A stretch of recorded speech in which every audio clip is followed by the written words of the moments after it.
Would you like to enhance your videos with professional-looking subtitles? I'll show you how to add them in CapCut. This is perfect for TikTok, Instagram, or YouTube, so let's dive right in.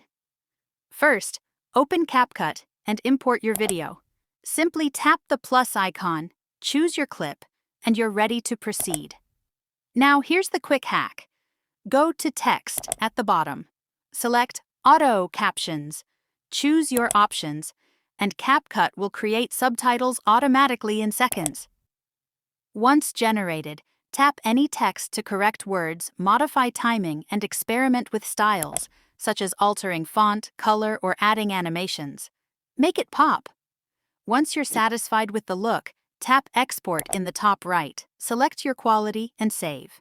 Your video, complete with subtitles, is ready to share. Now, here is the final output of the video, including the subtitles. I prefer ethical sales. An example of non-ethical sales, in my opinion, and this might seem extreme, but I don't want you to fall into this trap, is what And that's it. You have subtitles for your video.